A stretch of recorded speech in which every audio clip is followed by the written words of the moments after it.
Alhamdulillah Rabbil Alamin. Wassalatu wassalamu ala ashrafil anbiya'i wal mursalin Nabiyyina Muhammadin wa ala alihi wa sahbihi ajma'in. Asyhadu an la ilaha illallah wahdahu la syarika lah wa asyhadu anna Muhammadan abduhu wa rasuluh. Salawatu rabbi wa salamuhu alaihi wa ala alihi wa ashabihi wa man ihtada bihadihi wa istanna bisunnatihi ila yaumiddin wa sallama tasliman katsira. Amma ba'du. Ikhwani wa akhawati kaum muslimin, kaum muslimat, rahimani wa rahimakumullahu jami'a. Alhamdulillah, puji dan syukur senantiasa kita ucapkan untuk Allah subhanahu wa ta'ala.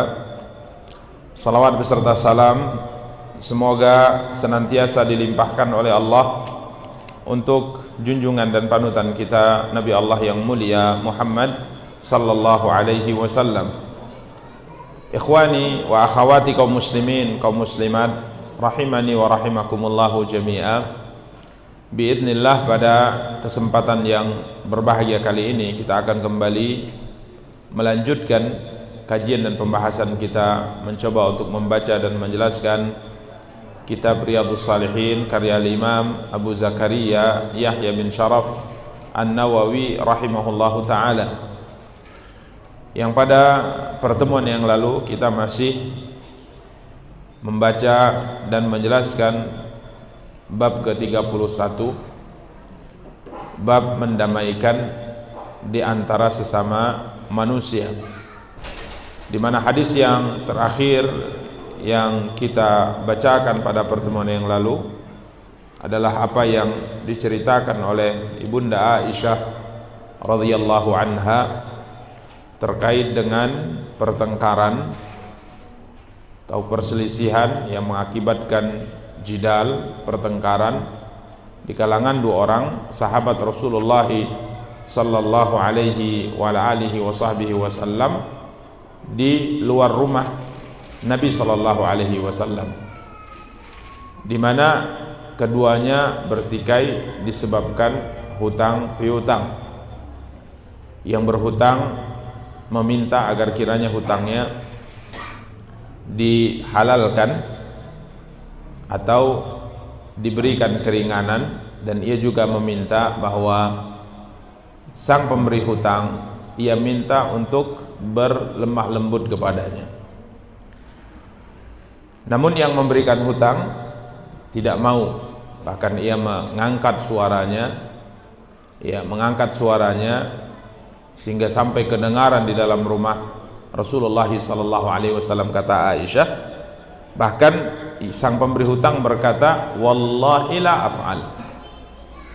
Dia bersumpah dengan menyebut nama Allah, demi Allah saya tidak akan melakukannya. Jadi permintaan untuk agar hutangnya dihalalkan, dia katakan demi Allah saya tidak mau. Diminta juga untuk mungkin diberikan kemudahan atau kelapangan terkait dengan pembayaran.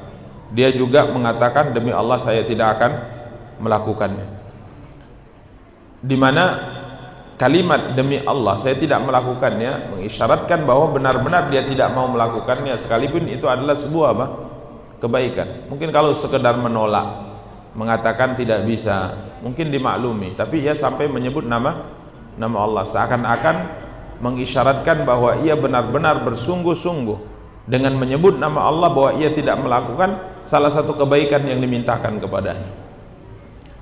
Maka tatkala hal ini didengar oleh Nabi kita yang mulia sallallahu alaihi wasallam, maka Aisyah mengatakan, fa kharaja alaihima Rasulullah sallallahu alaihi wasallam. Maka Rasulullah sallallahu alaihi wasallam keluar untuk menemui mereka berdua. Tujuannya adalah islah. Nabi ingin mendamaikan keduanya. Karenanya hadis ini dimasukkan oleh Al-Imam An-Nawawi rahimahullah di dalam bab ini, bab mendamaikan di antara sesama manusia. Ada perselisihan, ada pertengkaran ya di luar. Maka Rasulullah sallallahu alaihi wasallam kemudian dalam riwayat ini menegur sahabat sang pemberi hutang. Maka Nabi bersabda kepadanya, ainal muta'alli 'ala Allah la yaf'alul ma'ruf. Siapa tadi yang muta'alli 'ala Allah? Muta'alli artinya bersumpah atas nama Allah. Siapa yang bersumpah atas nama Allah tadi, ya dia sebut nama Allah, dia bersumpah dengan menyebut nama Allah, dan sumpahnya tadi dia gunakan untuk tidak melakukan kebaikan yang ditawarkan kepadanya. Tidak bagus seperti itu. Ya, bersumpah untuk tidak melakukan salah satu di antara apa? Kebaikan. Maka sahabat yang mulia ini pun tersadar bahwa apa yang diucapkan itu salah. Ia telah melakukan perbuatan yang tidak baik, sehingga ditanya, dan pertanyaan ini dipahami oleh beliau adalah sebuah teguran dari Rasulullah SAW. Dan coba lihat bagaimana kita sebutkan kemarin, cepatnya para sahabat itu insaf.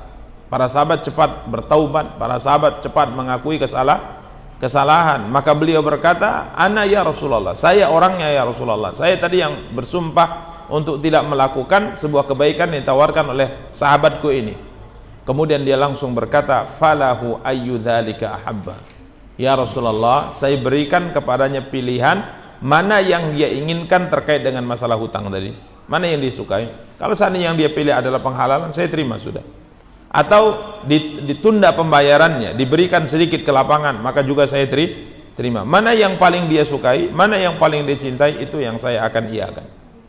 Ya, ini para ikhwah, hadis yang terakhir yang kita baca pada pertemuan yang lalu yang mengisyaratkan ya berkaitan dengan bab bahwa Rasulullah SAW keluar untuk mendamaikan perselisihan, pertengkaran yang terjadi di antara dua orang sahabat di luar rumah Nabi kita yang mulia sallallahu alaihi wasallam saat itu.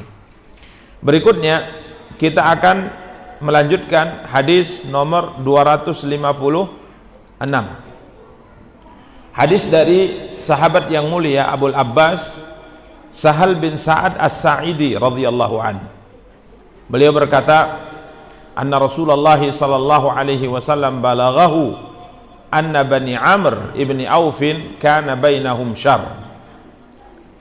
Sesungguhnya Rasulullah SAW mendengar bahwa di Bani Amr bin Auf terjadi perselisihan, terjadi pertengkaran. Disebutkan bahwa sampai perselisihan dan pertengkaran mereka menyebabkan mereka saling lempar batu. Ya, saling apa? Lempar batu, saling lempar. Mungkin bahasa kita apa? Hah? Tawuran gitu. Ya, intinya terjadi perselisihan sampai lempar batu antar sesama mereka. Bani Amr bin Auf ini kabilah Aus yang tinggal di daerah Masjid Quba. Karena Masjid Quba ini dikenal dengan Masjid Bani Amr bin Auf. Bani Amr bin Auf. Jadi kurang lebih mungkin 3 mil atau 3 kilometer dari Masjid Nabawi. Maka tatkala Nabi SAW mendengar bahwa keluarga ini, kabilah ini di dekat Kuba terjadi perselisihan, bahkan sampai lempar-lempar batu di kalangan mereka, maka Nabi SAW kharaja Rasulullah SAW yuslihu bainahum fi unasin ma'ahu. Maka Nabi SAW pun mendatangi mereka ditemani dengan beberapa orang sahabat untuk mendamaikan mereka, ya, mendamaikan Bani Amr bin Auf. Fahubisa Rasulullah sallallahu alaihi wasallam wa hanatis salat. Kiranya Rasulullah sallallahu alaihi wasallam tertahan di sana. Dalam sebagian riwayat dikatakan sebenarnya permasalahan sudah selesai, sudah berdamai, tapi mereka ingin sedikit menjamu siapa? Rasulullah. Ya, memuliakan beliau karena ya sudah datang dari Madinah mendamaikan mereka. Alhamdulillah sudah selesai. Pertemuan musyawarah sudah selesai, sudah berdamai, sudah saling memaafkan antara satu dengan yang lainnya. Maka mereka pun biasa ingin menjamu siapa? Rasulullah SAW. Maka beliau pun tertahan. Beliau pun agak lama di Bani Amr bin Auf, daerah Kuba, padahal waktu sholat telah tiba. Jadi Bilal sudah mengumandangkan apa? Azan. Ya, tinggal nunggu iqamat. Biasanya kalau iqamat, beliau akan informasikan kepada Rasulullah, atau Nabi keluar kemudian memerintahkan iqamah ditegakkan. Jadi setelah azan ditunggu, ya waktunya sudah jauh melewati waktu biasa. Tatkala Nabi SAW setelah azan beberapa waktu salat sunnah, kemudian setelahnya beliau keluar untuk mengimami kaum muslimin salat. Ini sudah waktunya sudah lama. Faja'a Bilalun ila Abi Bakar, maka Bilal pun mendatangi Abu Bakar. Faqala ya Abu Bakar, maka Bilal berkata, wahai Abu Bakar, sesungguhnya Rasulullah SAW tertahan lama ini di perkampungan Bani Amr bin Auf. Waktu salat ini sudah tiba. Fahallaka anta umman nas, apakah engkau bersedia untuk menjadi imam? Apakah engkau bersedia untuk menjadi imam, menggantikan siapa? Rasulullah SAW. Maka apa kata Bilal? Na'am in syi'ta. Ya, kalau kamu mau, tidak apa-apa. Saya jadi apa? Jadi imam, menggantikan Rasulullah SAW. Ini disebutkan oleh para ulama bahwa Abu Bakar radhiyallahu ta'ala menyerahkannya kepada siapa? Bilal. Jadi kalau memang itu mau wahai Bilal, ya tidak ada masalah. Karena Abu Bakar radhiyallahu ta'ala anhu, mungkin para ulama mengatakan beliau menyerahkan kepada Bilal, mungkin ada pesan khusus kepada siapa? Kepada Bilal. Kalau nanti saya terlambat, suruh saja siapa? Abu Bakar jadi imam. Karena memang menggantikan posisi imam ini bukan perkara yang mudah ya. Artinya seorang yang ditunjuk jadi imam di satu tempat, tunjuk satu imam satu tempat, dan dia berada di situ, tidak mudah kemudian kita gantikan. Tidak mudah kita apa? Gantikan. Makanya disebutkan dalam sebagian riwayat bahwa Nabi kita yang mulia sallallahu alaihi wasallam melarang kita menjadi imam di rumah seseorang, padahal ahlul bait saat itu ada. Dialah yang lebih berhak menjadi apa? Menjadi imam. Ya, begitu juga misal kalau ada pemerintah atau misal di sini wali kota datang ke satu masjid, maka sebenarnya dia lebih berhak menjadi apa? Menjadi imam, karena kota Madyah ini adalah daerah apa? Kekuasaannya atau kepemimpinannya. Ini aturan dalam masalah perimaman. Maka kala itu Abu Bakar mengatakan, ya kalau memang engkau mau wahai Bilal, itu memang kehendakmu, tidak ada masalah. Kata siapa? Abu Bakar radhiyallahu ta'ala. Mungkin ada pesan khusus dari Nabi SAW kepada Bilal, maka akhirnya Abu Bakar mengatakan, kalau memang engkau berkehendak silakan. Fa'aqama Bilal as-salah, maka Bilal pun menegakkan iqamat dikumandangkan. Kemudian setelah iqamat tentunya wa taqaddama Abu Bakar, maka Abu Bakar maju. Fakabbara wa kabbaran nas, maka beliau menjadi imam, beliau bertakbir dan makmum di belakang pun ikut bertakbir. Tatkala beliau bertakbir mulai membaca Al-Fatihah, tiba-tiba datang siapa?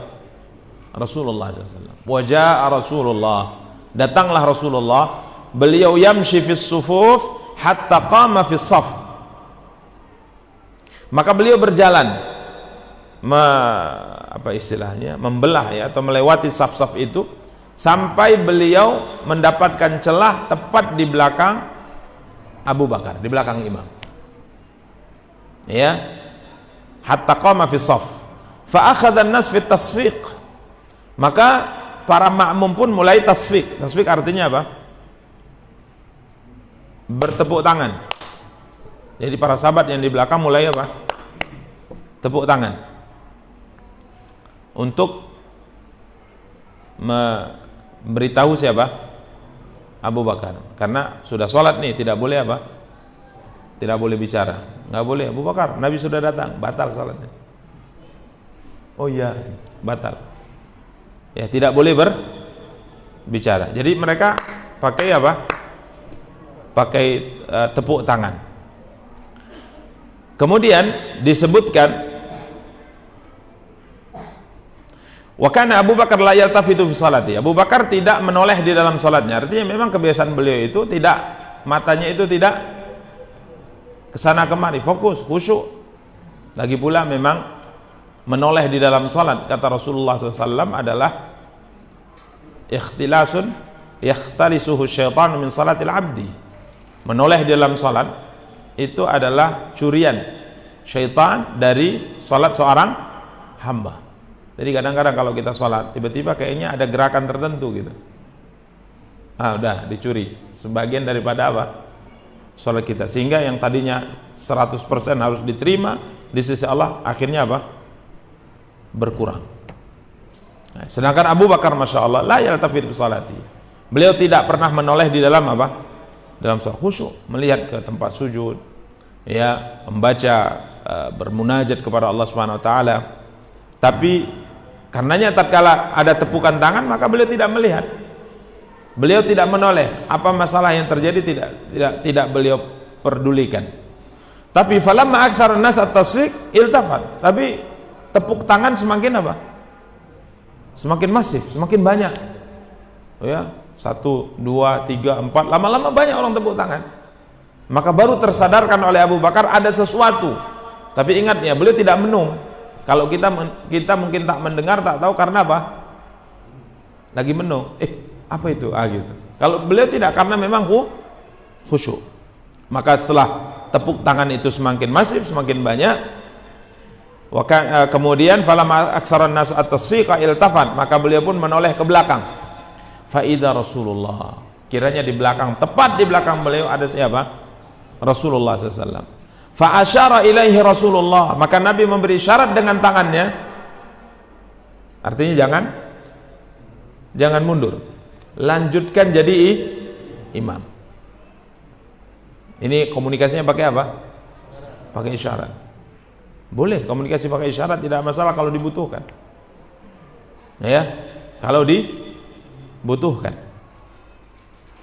Ya, ini yang terjadi saat itu. Fa idza Rasulullah fa asyara ilaihi Rasulullah sallallahu alaihi wasallam, farafa Abu Bakar yadahu fahamidallah. Maka tatkala Nabi isyarat memerintahkan untuk tetap di posisinya menjadi imam, maka Abu Bakar radhiyallahu taala mengangkat tangannya, kemudian mengatakan alhamdulillah. Alhamdulillah ini bacaan atau pembicaraan? Ya, ini pembicaraan, saya bertanya ini ngomong nggak ini utapan alhamdulillah?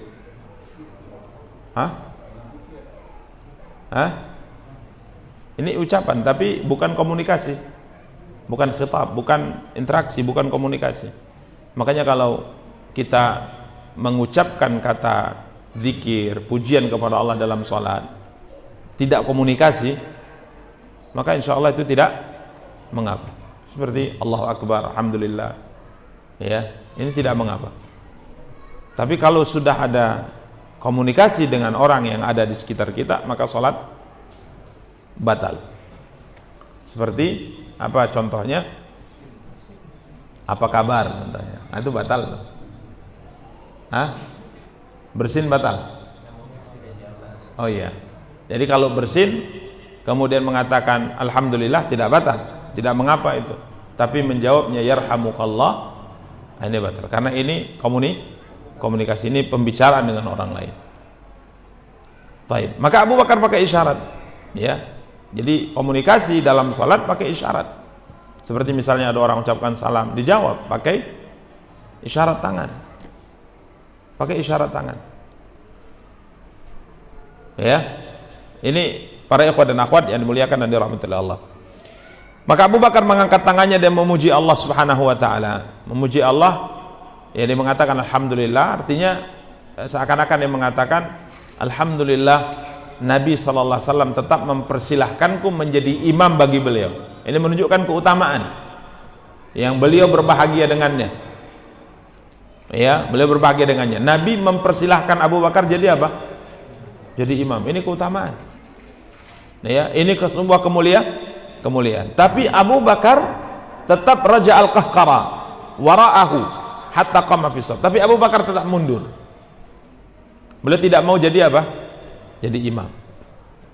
Bukan menolak perintah Rasulullah, karena beliau saat itu pahami bahwa Nabi mengatakan isyarat tetap lanjutkan jadi imam. Ini sepertinya bukan keharusan. Yang beliau pahami ini bukan sebuah keharusan. Yang dipahami oleh Abu Bakar, kalau mau lanjut silahkan, tidak apa-apa. Walaupun saya jadi apa? Makmum. Tapi karena dia menganggap ini adalah pilihan, kalau mau melanjutkan silahkan, ini bukan sebuah kemestian atau keharusan, maka beliau memilih lebih beradab di hadapan siapa? Rasulullah. Maka beliau pun tetap mundur dan berdiri di saf pertama. Maka akhirnya Rasulullah pun maju. Fataqaddama Rasulullah, maka Nabi pun maju. Fasalla linnas, maka Nabi pun mengimami manusia. Falamma farag, tatkala selesai salam, maka beliau menghadap kepada manusia. Kemudian beliau berkata, ayuhan nas, ma lakum hina nabakum syai'un fi shalah akhadtum at-tasfiq, akhadtum fit tasfiq, innama at-tasfiqu lin-nisa. Wahai sekalian manusia, kenapa tatkala terjadi sesuatu di dalam salat kalian atau di dalam salat tadi, kalian bertepuk tangan?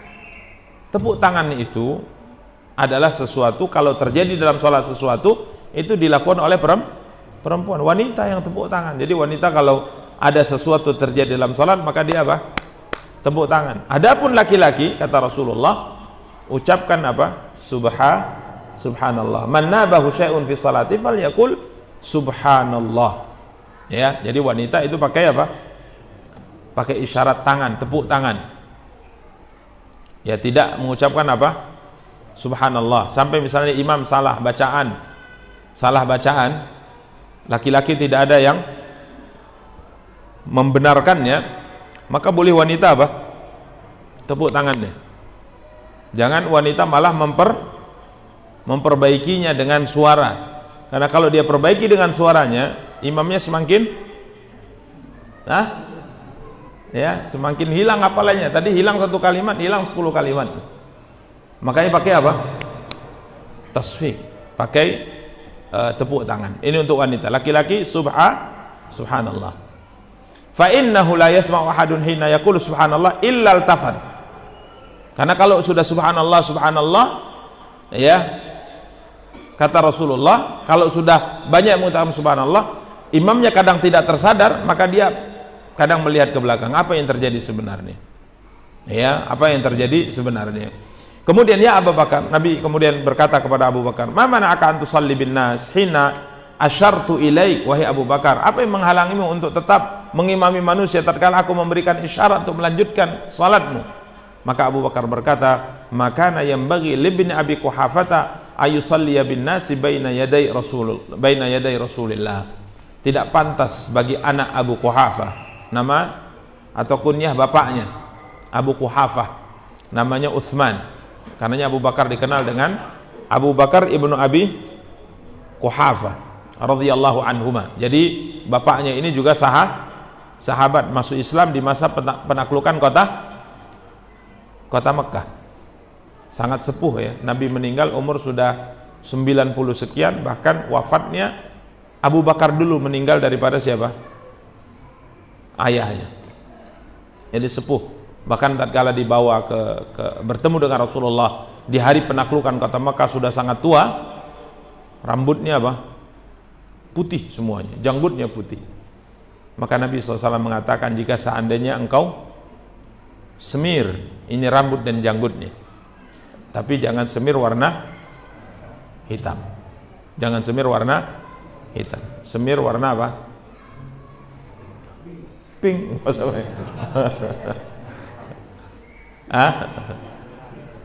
Ya, merah atau terserah, kalau mau pink nggak apa-apa. Ya, tapi ya diketahui orang. Ya, tapi jangan hitam. Kenapa dilarang hitam? Karena nanti lupa daratan. Uban itu mengingatkan kita. Kalau yang mengingatkan ini dihilangkan, kita nggak ingat-ingat. Ini hikmah, sebagian para ulama mengatakan jangan warna hitam. Karena kalau sudah dikasih peringatan, biasanya orang ini bersiap untuk akhirat. Tapi kalau peringatan itu dihilangkan, nggak ingat-ingat deh. Ya. Makanya lampu merah itu ada, nggak langsung merah dia, ya kan? Pertama apa? Kuning kan? Peringatan gitu. Karena kalau tiba-tiba merah, cut, tiba-tiba mati kan bahaya. belum, kita tidak ingat bahwa di sini ada peringatan yang sudah diberikan oleh Allah Subhanahu wa taala. Karenanya Nabi mengatakan warnai rambutnya tapi jangan warnai dengan warna hitam. Ini Abu Quhafah. Ya, Abu Quhafah. Ayahnya siapa? Abu Bakar radhiyallahu taala. Maka beliau mengatakan tidak pantas bagi anak Abu Quhafah, itu tidak sebut namanya. Ya, dia merendahkan diri di hadapan siapa? Rasulullah. Tidak pantas bagi anak Ibnu Abi Quhafah, anak Abu Quhafah, untuk mengimami manusia salat sedangkan di belakangnya ada siapa? Rasulullah. Tidak pantas ya Rasulullah. Ini adab. Ini adab. Ya, demikian para ikhwah dan akhwat yang dimuliakan dan dirahmati oleh Allah Subhanahu wa taala. Kaitan dengan bab jelas bahwa Nabi SAW menyisihkan waktu beliau, ya, melapangkan waktu beliau untuk datang ke Bani Amr bin Auf mendamaikan mereka karena terjadi apa? Perselisihan. Jadi bagus datang khusus untuk mendamaikan apa? Perselisihan yang terjadi. Ya, demikian para ikhwah dan akhwat yang dimuliakan dan dirahmati oleh Allah Subhanahu wa taala. Sekarang kita masuk ke bab berikutnya. Bab ke-32, bab keutamaan orang-orang yang lemah, miskin dan tidak dikenal dari kalangan kaum muslimin. Ini keutamaan orang lemah. Lemah dari sisi tubuh, ya, tubuhnya lemah. Ya. Kemudian miskin dan tidak dikenal. Ini keutamaan mereka ini. Sering disebut tatkala hadir tidak disapa, tatkala absen tidak ditanya. Kalau hadir dia, nggak ada orang mengatakan, apa kabarnya, nggak ada. Hadirnya dia dianggap tidak ada. Ya, hadir biasa, hadir saja. Tatkala dia absen, nggak ada orang tanya, si fulan mana ya? Nggak lama nggak terlihat. Ini orang-orang yang lemah, yang tidak dikenal di kalangan kaum muslimin. Keutamaan mereka ini akan disebutkan oleh Imam Nawawi rahimahullah dari beberapa dalil. Tapi ini bukan istilahnya bukan dibuat-buat kadang-kadang orang-orang yang seperti ini. Memang takdir Allah kepada mereka demikian. Karenanya para ulama ini sebenarnya mereka berusaha untuk seperti orang-orang seperti ini, tapi nggak bisa. Karena memang tidak enak ya, hidup selalu diperhatikan, itu nggak enak. Imam Abdullah bin Mubarak rahimahullah pernah antrian, seingat anak dalam catatan sejarah itu, mengambil air zam-zam di kota Mekah di musim haji. Antrian, tolak sana tolak sini, sampai sorban beliau pun terlepas. Beliau mengatakan, beginilah kalau tidak dikenal orang. Padahal beliau ini tatkala kembali ke Khurasan atau ke daerah tertentu, yang mengikuti beliau itu ribuan, sampai istrinya Harun ar-Rasyid berkata, itu sebenarnya apa sih, kok heboh kali semua manusia, semuanya keluar menyambut. Maka dia lihat, ini siapa sebenarnya yang datang? Abdullah bin Mubarak, ulama dari Khurasan. Maka istri Khalifah Harun ar-Rasyid mengatakan, inilah baru raja. Ini raja yang sebenarnya ini. Orang keluar itu tidak dipaksa-paksa keluar menyambutnya, memang keluar dengan apa? Dengan keinginan pribadi. Tapi kalau khalifah atau raja keluar, orang disuruh keluar menyambut. Ayo sambut sebanyak-banyaknya. Kalau beliau tidak ada yang nyuruh, tapi semua orang keluar, maka istri khalifah tadi mengatakan, inilah baru apa? Raja yang sebenarnya. Ya. Tapi dalam satu momen tertentu di kota Mekah, beliau ditolak, didorong untuk antrian ngambil air zam-zam. Dan itu tidak mungkin terjadi kalau di daerah yang beliau dikenal orang. Ya. Karenanya menjadi, sebenarnya ulama mengatakan menjadi orang yang terkenal itu susah. Susah apa? Ikhlasnya. Ikhlasnya itu sangat susah. Kita sholat diperhatikan, kita makan ditengoi, kita duduk diintip. Jadi mau nyantai itu susah. Nggak enak jadi orang terkenal.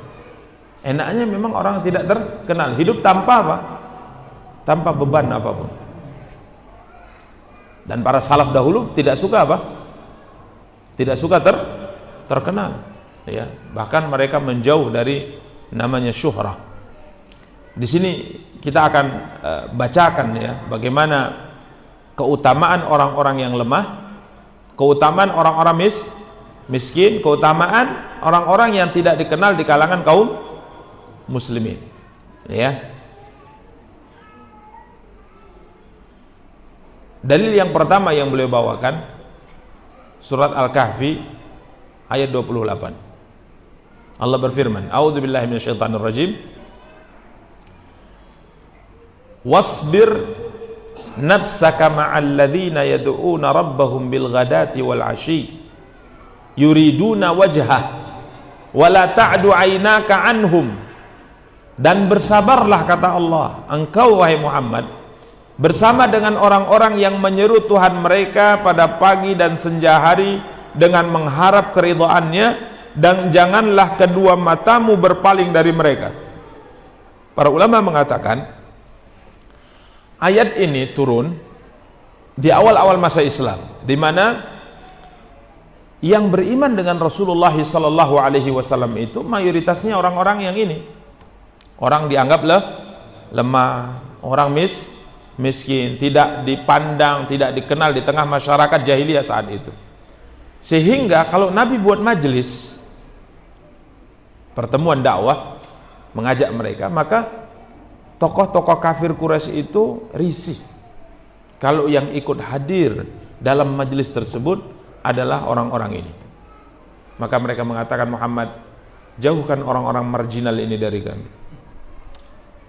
Bilal, Amir bin Fuhairah, Abdullah bin Maktum, ini usir saja, nggak mau kami berkumpul dengan mereka. Dan para ikhwah dan akhwat yang dimuliakan dan dirahmati Allah, Nabi sallallahu alaihi wasallam berkeinginan untuk melakukan itu bukan karena kebencian beliau sebenarnya dengan sahabat-sahabat beliau ini, tapi beliau ingin dakwah itu bisa didengar lebih maksimal oleh orang-orang kaya ini. Kita dengar cerita Abdullah bin Ummi Maktum. Tatkala beliau sedang berbicara dengan beberapa tokoh kafir Quraisy, tiba-tiba sahabat yang buta ini datang. Maka apa yang terjadi pada Rasulullah? Abasa wa tawalla. Beliau bermuka apa? Masam dan berpaling. Beliau tidak senang kedatangan Abdullah bin Ummi Maktum, bukan karena dia benci Abdullah bin Ummi Maktum, tapi momennya tidak pas. Itu yang membuat Nabi bermuka masam. Seakan-akan beliau mengatakan, seandainya engkau datang tidak dalam momen seperti ini ada apa istilahnya, tujuan dakwah yang ingin saya sampaikan ke mereka, yang mereka itu tidak mau kalian ini datang. Tapi ditegur oleh Allah. Abasa wa tawalla an ja'ahul a'ma, dan seterusnya, ditegur oleh Allah. Sampai disebutkan dalam sebagian riwayat, setelah teguran ini, setiap kali Abdullah bin Ummi Maktum datang, maka Nabi menyambutnya dengan riang. Dia mengatakan, marhaban, silahkan datang, selamat datang wahai orang yang aku ditegur oleh Tuhanku karenanya. Jadi Nabi SAW ingin mengkhususkan untuk mereka-mereka ini memang tidak mau tidak mau berkumpul, tidak mau bersama dengan orang-orang lemah, dengan orang-orang miskin, dan orang-orang yang tidak dikenal dari kalangan kaum muslimin. Mungkin untuk sebuah tujuan dakwah yang mulia. Tapi coba apa yang difirmankan oleh Allah, wasbir nafsak. Allah katakan, bersabarlah engkau wahai Muhammad bersama dengan orang-orang yang menyeru Tuhan mereka, dengan kondisi yang disebutkan dalam bab. Sabar berarti tahan dirimu, karena memang berteman dengan orang yang tidak mendatangkan maslahat apapun dengan kita, kayaknya bagus gak usah berteman dengan dia gitu. Tapi berteman dengan orang yang punya harta, yang kita kadang kecipratan lah, ya, nggak disuruh berteman pun kita pasti akan berteman dengannya. Tapi berteman dengan orang-orang yang disebutkan dalam bab, yang lemah, yang miskin, yang tidak dikenal, ini Allah isyaratkan wasbir, bersabar untuk bersama dengan siapa? Bersama dengan mereka, ya. Demikian para ikhwah dan akhwat yang dimuliakan dan dirahmati oleh Allah Subhanahu wa taala. Dan kalau kita membaca sejarah, ini banyak ya di kota Mekah mereka meminta kepada Nabi untuk hal yang yang seperti ini, dan ada beberapa ayat yang mengisyaratkan keinginan mereka untuk meminta agar diberikan ruang khusus, pertemuan khusus yang tidak ditemui, yang tidak dihadiri kecuali oleh mereka-mereka saja. Dan subhanallah, adab ini dijaga terus oleh para ulama kita, seperti misalnya Imam Malik menulis kitab Muwatta, Imam Bukhari menulis kitab Sahih Bukhari, dan imam-imam yang lain. Tatkala kitab ini diminta untuk dibaca di kalangan khusus keluarga tertentu dari keluarga raja, maka mereka tidak mau. Kalau mau hadir, silahkan hadir kemana? Ke majelis saya. Ada majelis saya sana, hadir. Walaupun tentunya di sini butuh perincian, butuh perincian. Para ulama kita mengatakan, jika seandainya kedatangan kita ke mereka, kemudian kita baca hanya sekedar saja, artinya tidak berpengaruh apapun, mereka hanya ingin buat sebuah kegiatan dan sebagainya, tidak ada tujuan yang maksimal di sana, bagus, kita tidak usah datang. Tapi kalau memang dia meminta kita hadir karena memang ada kesibukan, ada keinginan untuk memperbaiki keluarganya, maka silakan. Jadi tidak kemudian secara total tidak boleh, tidak kemudian secara mutlak dilarang. Lihat kondisi dan situasi yang terjadi. Karena memang tatkala kita membaca Al-Quran, membaca hadis Nabi SAW, ayat yang kita baca, hadis yang kita baca tidak didengarkan dengan maksimal, sebenarnya yang diperhatikan itu bukan kita yang direndahkan, tapi yang berat bagi kita adalah Quran dan hadis yang dibacakan. Ini yang paling berat. Karenanya sama seperti sebagai penutup, nasihat yang dilakukan di acara pernikahan. Nasihat yang dilakukan di acara apa? Pernikahan. Ini momen yang pada banyak kondisi kita lihat Quran dan hadisnya yang sedih kita melihatnya. Karena orang sibuk, ya, ada yang sibuk nyusun piring, ada yang sibuk putus sana, ada putus sini. Kita ngomong, Allah berfirman, Rasulullah bersabda, seakan-akan tidak ada nilainya. Kalau seperti itu bagus kita apa? Diam. Lagi pula, nasihat dalam pernikahan itu bukan sebuah keharusan. Jadi siapa khutbah nikah? Khutbah nikah itu sebenarnya innal hamdalillah nahmaduhu wa nasta'in, itu bukan khutbah nikah yang para ustaz diundang, itu bukan itu maksudnya. Jadi orang banyak salah kaprah. Khutbah nikah termasuk salah satu di antara hal yang dianjurkan dalam pernikahan, yakni dibuka pernikahan itu dengan khutbatul hajah, innal hamdalillah, dan biasanya Tuan Kadi telah membukanya. Bukan nasihat apa khutbah nikah, bukan nasihat dari ustaz. Tapi kalau nasihat momen dimanfaatkan, ya silahkan saja. Tapi coba dilihat kondisinya. Kalau semuanya nyimak mendengar, ya mungkin kita senang. Tapi kalau semuanya sibuk masing-masing, kita baca Quran, kita baca hadis, nasihat semuanya sibuk, untuk apa? Ya. Jadi ini yang diperhatikan, sehingga di situ para ulama mengatakan kalau mau hadir datanglah ke majelis. Tapi kalau di majelis antum semua dengarkan enak. Tapi kalau sebagian antum misalnya sibuk ke sana kemari, ngapain kita menyampaikan hadis? Yang sayang itu bukan kitanya, yang menyedihkan bukan kitanya, tapi siapa?